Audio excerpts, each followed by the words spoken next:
잠깐 옛날 얘기를 하겠습니다. 옛날에 맘모스가 있었습니다. 여러분 코끼리는 가끔 동물원에서 보았지만 맘모스는 코끼리보다 더 큰 동물이라서 잘 보기는 힘들 듯 합니다. 근데 이 맘모스가 부모에게 버려져서 홀로 떨어졌습니다. 아기 맘모스입니다. 근데 이 맘모스의 눈에 뜨인 동물이 있어요. 그것은 주머니 쥐였습니다. 저도 한 번도 직접 보지 못했는데 쥐의 모양이지만 쥐는 아니고 포유류라고 합니다. 이 쥐를 보면서 내가 이 주머니 쥐구나 하고 맘모스가 생각을 한 거예요.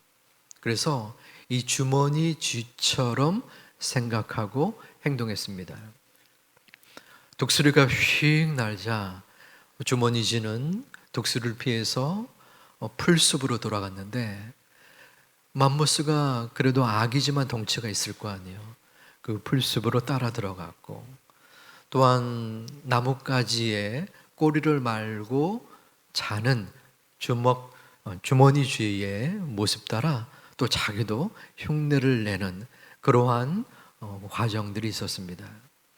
점점 나이가 들어 커가는 가운데 우연히 그 곁을 지나가는 다른 맘모스가 그 맘모스를 보고 야, 너 여기서 뭐 하고 있냐? 너는 주머니 쥐가 아니야. 너는 맘모스란다. 처음에는 받아들여지지 못했습니다.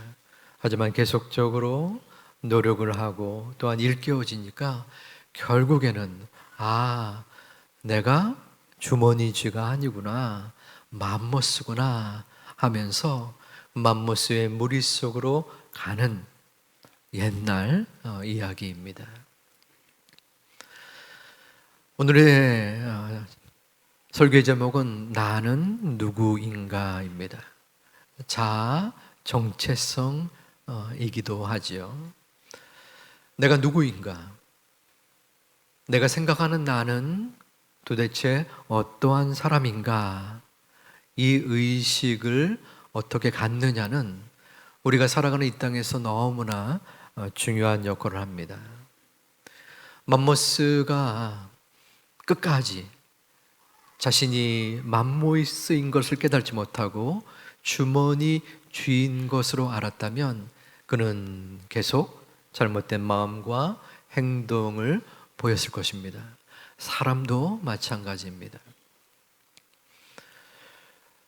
아무리 어떤 사람이 사회적으로 인정받는 좋은 평가를 받는다고 할지라도 그 마음의 자아 정체성이 낮다면 그 사람은 자신감 없이 이 땅을 살아가게 됩니다. 사람들과의 관계 속에서도 어려움을 갖게 되고 또한 위기 상황 속에서도 그 어려움을 해결하기가 힘들게 됩니다. 반대로 외모나 스펙이나 사회적인 평가가 낮을지라도 자아 정체성이 높다면 그 사람은 자신감을 가지고 사람들을 대하고 어려움들을 온전하게 대처하는 경우를 볼 수 있습니다. 나는 누구인가? 자아 정체성은 참으로 중요한데 오늘 말씀을 통하여 믿는 이로서 어떻게 나를 바라보아야 하는지를 살펴보도록 하겠습니다. 사도 바울은 복음을 전파하고 교회를 세우는데 성경에서 크나큰 중차대한 역할을 했던 사람입니다. 하지만 그의 복음 전파는 굉장히 어려웠어요. 많은 사람들이 대적을 하고 또 고소, 고발까지 했습니다. 그는 총 5번의 법정에 섰는데요. 오늘 본문의 말씀은 5번째의 법정을 보여주고 있습니다. 사도행전 26장 2절에서 사도 바울의 변론이 시작됩니다. 아그리빠 왕이여, 유대인이 고발하는 모든 일을 오늘 당신 앞에서 변명하게 된 것을 다행히 여깁니다. 여기서 다행히라는 헬라어 마카리우스는 행복하고 복되다라는 뜻을 지니고 있습니다. 이 아그리빠 왕의 앞에서 변증하는 것이 왜 행복하고 복될까요? 그 이유가 이어 3절에 나타납니다. 그것은 당신이, 이 아그리빠 왕이 유대인의 모든 풍속과 문제를 잘 아는 유대인으로서의 모습이 있기 때문입니다. 그러므로 내가 하는 말, 나 바울의 변론을 귀담아 잘 이해할 수 있기 때문입니다 라는 뜻이 되는 것이죠. 사도 바울의 고발의 내용은 잘못된 교리를 전파한다는 것이었습니다. 유대인으로서는 받아들일 수 없었어요. 왜냐하면 유대인은 율법, 하나님만 온전히 섬기는데 예수 그리스도를 증거하니까 이것은 이단이다 라고 공격을 해대었던 것입니다. 하지만 바울은 자신의 모습, 그 모습 속에서 이 아그리빠 왕이 유대 종교를 잘 이해하기 때문에 감사히 여기며 행운처럼 받아들여지는 것입니다. 하지만 이것은 표면적인 이유입니다. 내가 하는 말을 이해할 수 있는 가능성이 높기 때문에 행운이기도 하지만 그보다는 이 아그리빠 왕과 그 주변의 사람들에게 복음을 전할 수 있는 것이 복되다라는 뜻이 담겨져 있습니다. 자신의 변론의 내용 중에서 자연스럽게 복음이 증거될 수 있다는 것입니다. 굉장히 대담한 것이죠. 목숨을 잃을 수도 있는 그러한 위기 속에서도 복음 전파에 생명을 걸었던 바울의 모습을 볼 수 있습니다. 4절에서는 본격적으로 자신을 변론하게 됩니다. 내가 처음부터 내 민족과 더불어 예루살렘에서 젊었을 때 생활한 상황을 유대인이 다 아는 바라. 왜 처음에 갑자기 젊었을 때 얘기를 할까요? 내가 예루살렘에 살지 않았냐라는 것입니다. 바울은 이방 성읍 다소에서 있었는데 성장 과정은 예루살렘이었습니다. 당시에 예루살렘은 아무나 사는 데가 아니었습니다. 평양을 여러분들이 가보지는 못하셨을 것 같습니다.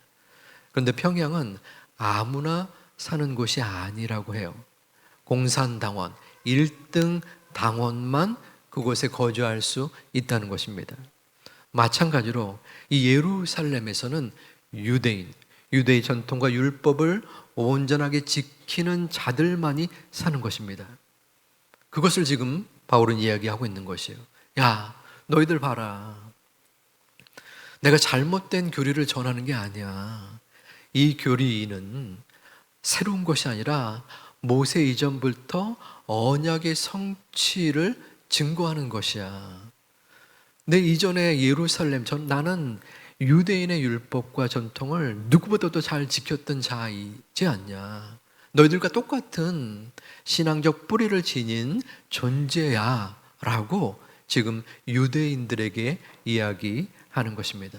요즘 말로 따지면 우리가 남이가? 라는 것입니다. 제발 나를 공격하지 말아라 라고 지금 이야기하는 것이죠. 다시 말하여 나 바울은 율법적으로 흠이 없는 사람이다 라고 강력하게 이야기를 하고 있습니다. 율법적으로 흠이 없는 바울은 그리스도인들을 잡으려고 했고 또한 그들을 죽이는 데 찬성을 했습니다. 그랬던 바울이 예수님을 만난 후 변화했습니다. 본문 13절 말씀에 보면은 왕이여 정오가 되어 길에서 보니 하늘로부터 해보다 더 밝은 빛이 비추었다라고 합니다. 이 팔레스타인의 정오는 너무나 무더워서 바깥 출입을 제대로 할 수 없는 상황이었습니다. 그런데 이 다메섹에 바울이 갔다는 것은 얼마만큼 그리스도인들을 증오하고 유대교의 헌신이었다라는 것을 보여주고 있는 것입니다. 그런데 태양보다 밝은 빛이 자신을 비췄다는 것입니다. 그것은 태양빛과 비교할 수 없을 만큼 빛나는 여호와의 영광의 빛이었습니다.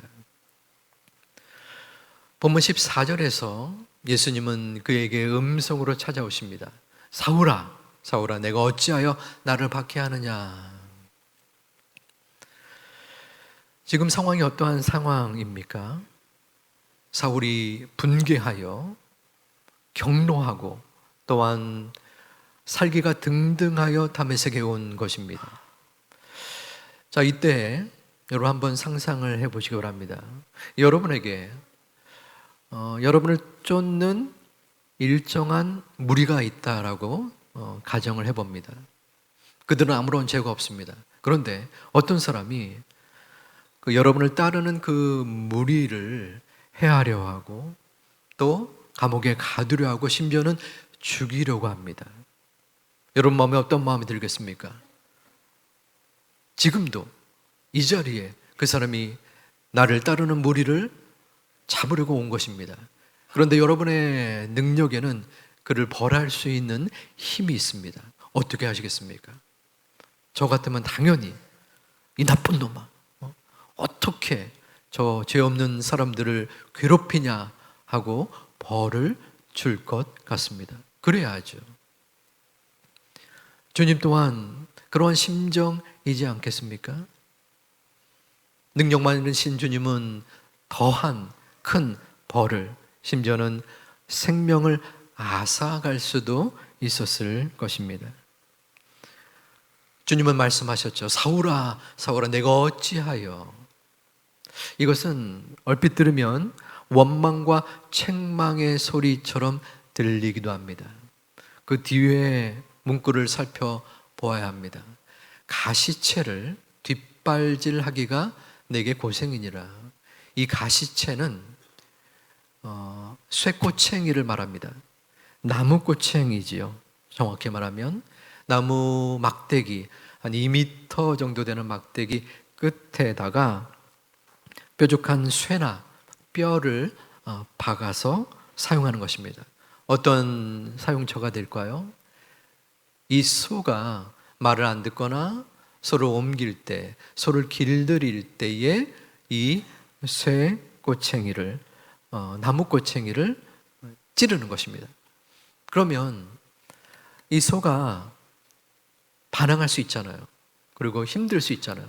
그래서 뒷발질을 하면 어떻게 될까요? 뒷발질을 이렇게 해봅시다. 그러면 그 나무 꼬챙이에 몸이 찔리고 또한 고통을 당하고 피가 철철철 흐르게 될 것입니다. 자, 이 말씀은 사도 바울의 그 전에는 사울이었죠.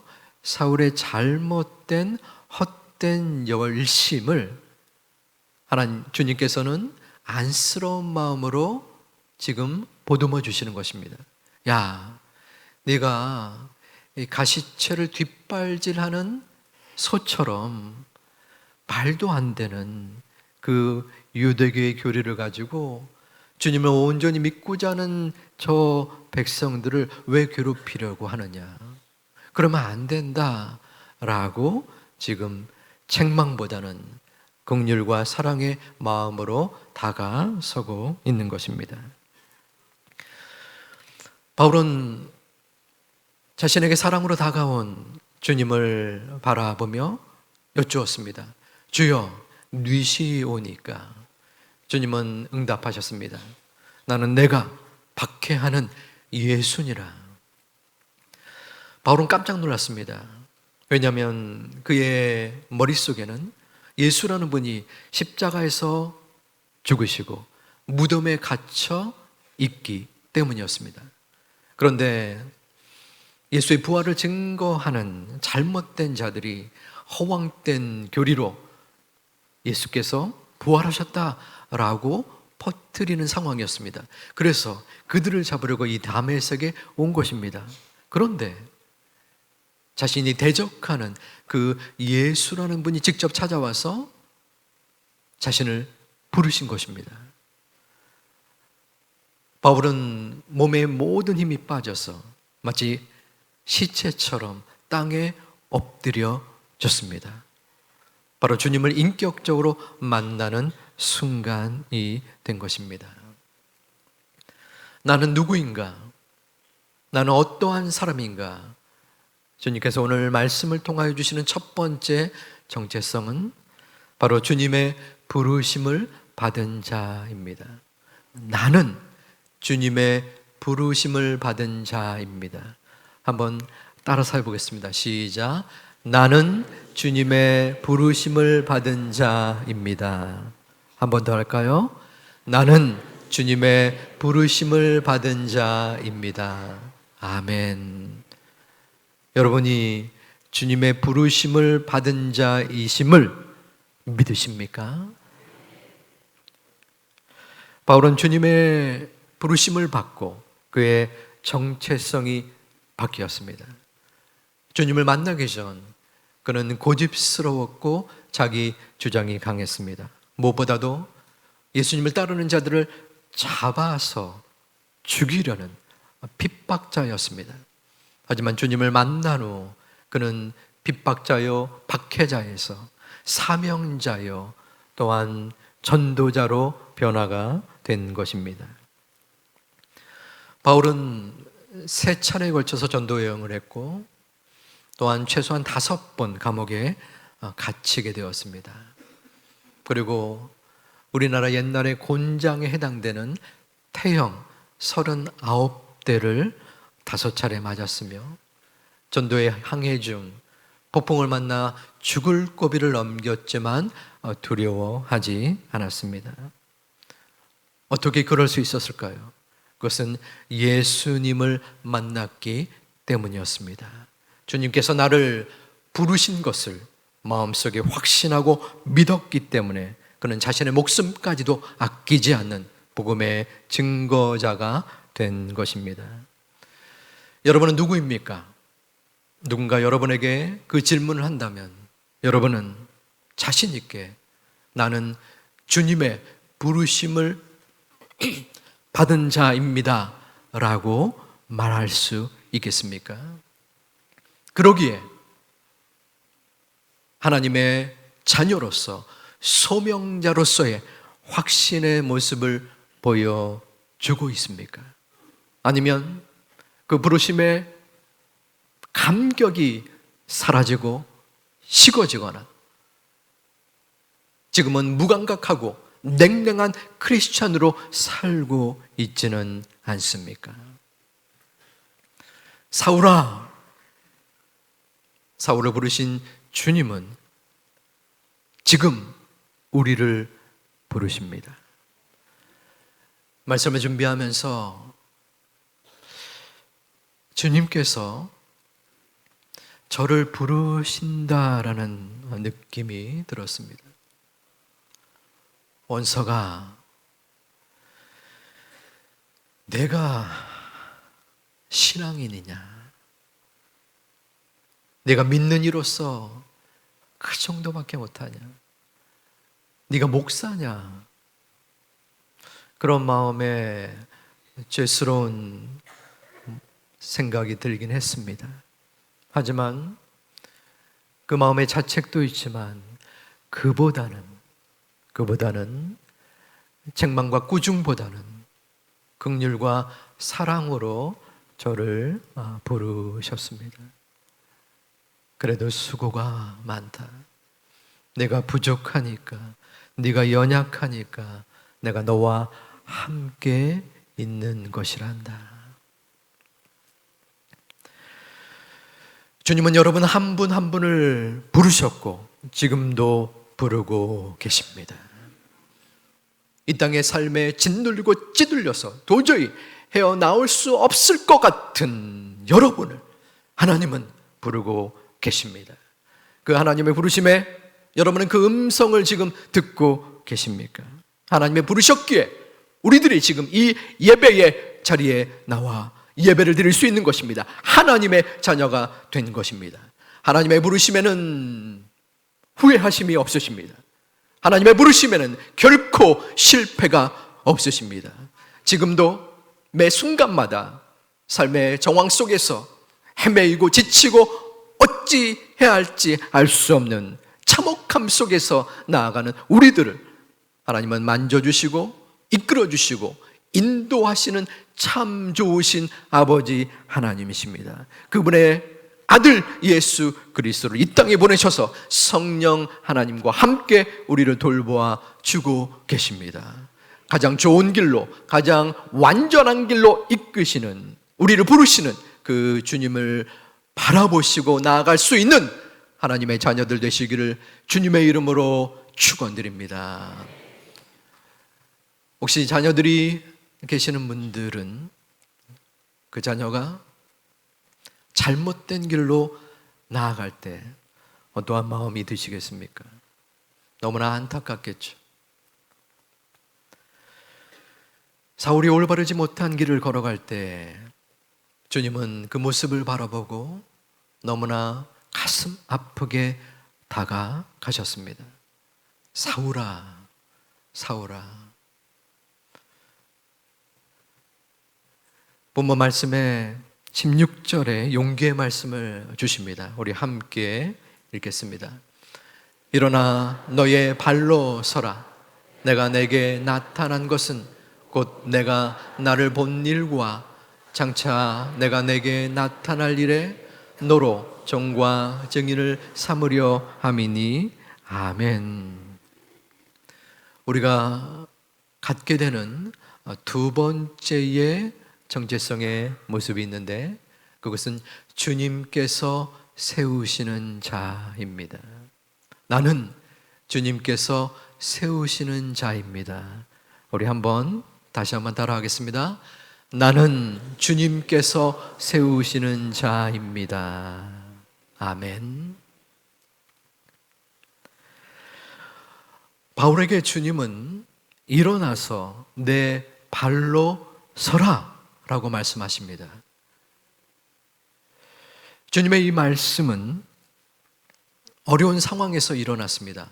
바울에게 있어서요.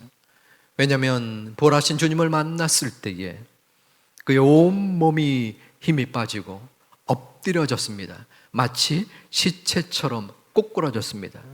그럴 때 주님이 사울에게 말씀하신 것입니다. 일어나 내 발로 서라. 이 말씀은 역시 어려운 상황입니다. 왜냐하면 사도 바울은 이때에 다메섹 도상으로 가서 그리스도인들을 잡아 넣으려고 했습니다. 그리스도인들을 박해하는 것은 주님을 박해하는 것입니다.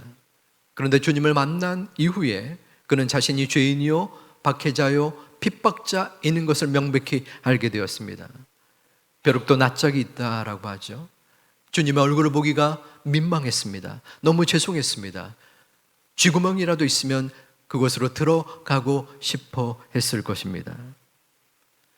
주님의 마음속에 내 죄를 알렸다. 감히 나의 백성, 나의 자녀들을 해하려고 하느냐? 분명히 그러한 마음이 들었겠지만 주님은 지금 이 순간 엎드려져 힘이 빠진 사울에게 일어나 내 발로 서라고 말씀하고 계십니다. 여러분의 삶 속에 도저히 일어설 수 없을 것 같고 일어서고 싶지 않은 적이 있지 않으셨습니까? 이 예배당에 들어올 때 안내하는 분에게 안녕하세요 라고 웃으며 인사를 했지만 지금 이 예배 순간에 말할 수 없는 탄식으로 예배를 드리고 있지는 않으십니까? 혹시라도 이 가운데 단 한 명이라도 이 반복하여 나에게 다가오는 이 어려움을 도저히 극복할 수 없습니다. 이제는 한계입니다. 이제는 마지막입니다. 인생의 마지막 끈을 놓으려는 분이 있지는 않으십니까? 하나님께서는 고난과 고통 속에 눈물 뿌리는 우리들에게 찾아오셔서 우리를 세워주십니다. 일어나 내 발로 서라. 이것은 너의 힘으로 일어나라. 네가 일어날 때 남은 아무런 역할도 하지 않을 것이다 라가 아닙니다. 하나님은 바울에게 종과 증인으로 세울 것이다. 그리고 너를 구원하여 줄 것이다. 16절과 17절에서 말씀하십니다. 그 주님은 우리들에게도 약속하고 계십니다. 내가 일으켜 세워줄 것이다. 너를 붙들어 줄 것이다. 인생의 끝날까지 너와 함께 할 것이다. 이 약속의 말씀을 마음속으로 믿음으로 받으시는 여러분 되시기를 주님의 이름으로 축원드립니다. 제가 상담했던 분들 중에 오래전에 20대 중반의 여성이 있었습니다.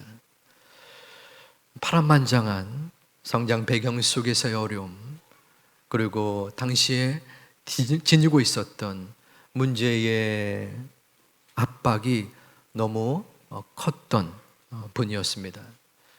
제가 이야기를 들을 때에 겉으로는 위로해주고 격려해줬지만 속으로는 감당할 수 있겠는가 하는 수준의 어려움이었습니다. 그분과 같이 말씀을 나누면서 당신은, 우리 자매님은 하나님의 소중한 걸작품이고 그러므로 하나님의 사랑을 충분히 받을 만한 소중한 존재입니다. 그런 말씀을 드렸어요. 그런데 그 자매님이 깜짝 놀라는 것이에요. 교회를 다녔던 분입니다. 오래 다녔는데 처음 그런 이야기를 들었다라는 것이에요. 물론 이전에 들었는데 기억이 나지 않을 수도 있지만 처음에는 굉장히 어색하고 낯설었습니다. 하지만 조금씩 그 말씀을 곱씹고 또한 마음으로 받아들이려 노력했고 하나님께서 그 중심에 하나님의 사랑받는 존재임을 깨닫게 해주셔서 회복의 여정으로 나아갔던 기억을 되돌려 봅니다. 사랑하는 우리 제2가족 여러분, 분명한 약속의 말씀이 있습니다. 그것은 주님께서는 저와 여러분을 홀로 내버려 두지 않으신다는 것입니다. 낙심과 낭망 속에 얽매여서 도저히 헤어나올 수 없는 절박한 심경과 환경 속에서도 주님은 우리를 매만져 주시고 우리를 위하여 기도해 주시고 우리를 보듬어 사랑하시는 하나님이 바로 우리의 주님이십니다.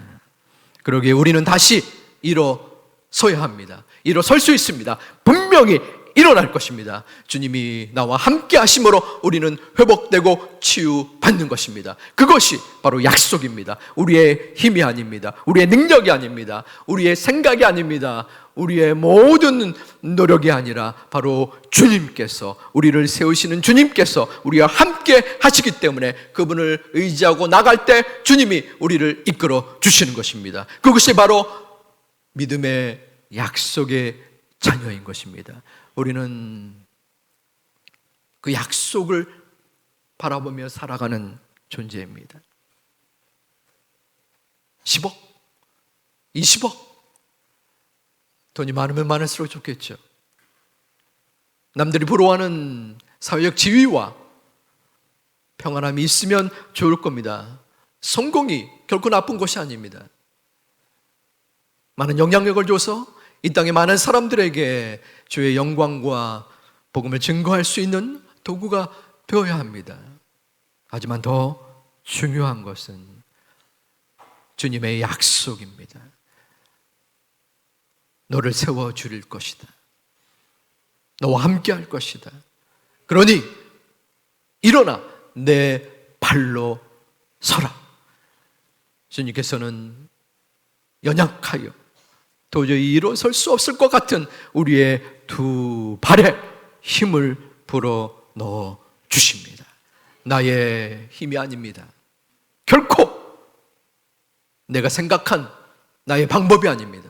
주님께서 우리의 두 발과 두 손과 우리의 영혼과 마음을 붙잡아 세워 주실 것입니다. 그 주님을 마음속에 품고 이 땅에서 살아가는 내 성경적인 자아 정체성, 나는 주님께서 부르신 자이다, 나는 주님께서 세우신 자이다, 이 약속의 말씀을 마음에 품고 믿음으로 나아갈 수 있는 이번 한 주 그리고 올 한 해가 되시기를 주님의 이름으로 축원드립니다. 축복합니다.